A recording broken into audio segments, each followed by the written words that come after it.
Hello everyone, आज की video में हम क्लास 10th की हिंदी की वर्कशीट नंबर 12 कर रहे हैं, जिसकी डेट है आपकी 2 अगस्त 2021।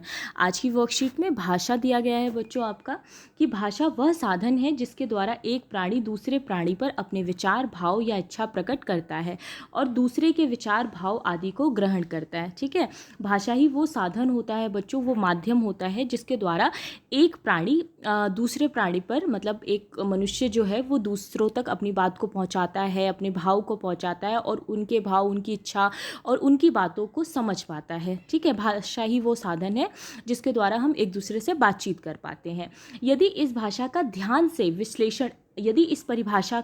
ध्यान से विश्लेषण करें तो देखेंगे यह परिभाषा भाषा के कार्य पर तो प्रकाश डालती है परंतु प्रकृति पर नहीं। ठीक है, इससे यह ज्ञात नहीं होता कि वास्तव में भाषा कैसे जन्म लेती है, कैसे विकसित होती है और इसका स्वरूप क्या है।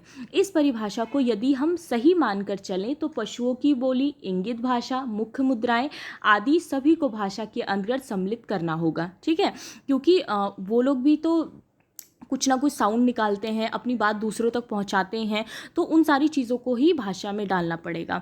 परंतु इन संकेतों और मुख्य मुद्राओं को हम भाषा का नाम नहीं दे सकते। ठीक है, मनुष्य को अपने भावों, विचारों और अनुभूतियों को भली भांति प्रकट करने के लिए ध्वनि संकेतों और भाषिक प्रतीकों का सहारा लेना पड़ता है।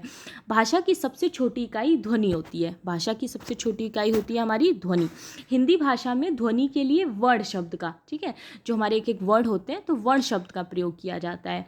ध्वनि शब्द से सामान्यतः उसके उच्चरित रूप का बोध होता है, किंतु वर्ण शब्द से ध्वनि के उच्चरित और लिखित दोनों रूपों का बोध होता है। ठीक है, ध्वनियों को अंकित करने के लिए निश्चित किए गए चिन्हों की व्यवस्था को हम लिपि कहते हैं। हिंदी भाषा देवनागरी लिपि में लिखी जाती है, तो हिंदी भाषा जो है वो हमारी देवनागरी लिपि में लिखी जाती है। ठीक है, वर्णों की व्यवस्थित समूह को हम वर्णमाला कहते हैं। जो हमारे वर्णों का पूरा समूह होता है उसको वर्णमाला कहा जाता है। पूरा क ख ग घ, ये पूरा जो हमारा समूह है। वर्णों के व्यवस्थित मेल को शब्द या शब्दों के व्यवस्थित क्रम को वाक्य कहते हैं। उसके बाद जो वर्ण है, वर्ण मिलके शब्द बनाते हैं और शब्दों को मिला के हम एक पूरा वाक्य बनाते हैं।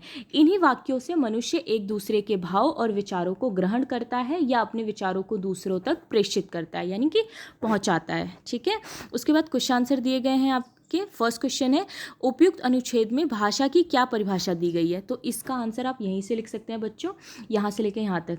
ठीक है, कि भाषा वह साधन है जिसके द्वारा एक प्राणी दूसरे प्राणी पर अपने विचार, भाव या इच्छा प्रकट करता है और दूसरे के विचार, भाव आदि को ग्रहण करता है। ठीक है, ये आंसर नंबर फर्स्ट हो जाएगा।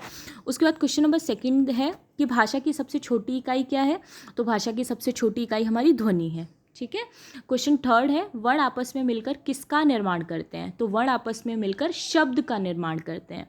क्वेश्चन 4 है, लिपि किसे कहते हैं? हिंदी भाषा की लिपि का नाम क्या है? तो ध्वनियों को अंकित करने के लिए निश्चित किए गए चिन्हों की व्यवस्था को लिपि कहते हैं। हिंदी भाषा की लिपि जो है वो देवनागरी है। क्वेश्चन 5 है, अपने आसपास की ऐसी ध्वनियों की पहचान करके सूची बनाइए जिन्हें आपने सुना है लेकिन उनके लिए किसी वर्ण या भाषिक प्रतीकों की व्यवस्था नहीं की गई है। जैसे कि चिड़ियों की चहचहाट, तो आप क्या लिख सकते हो? बर्तन की आवाज़, बारिश की आवाज़। ठीक है, इस तरह बहुत सारे जो सामान होते हैं उनकी भी आवाज़ होती है। तो ये आपका आंसर नंबर 5 हो जाएगा। ओके, तो ये थी आज की आपकी वर्कशीट। आई होप आपको अच्छी लगी हो। Thank you so much.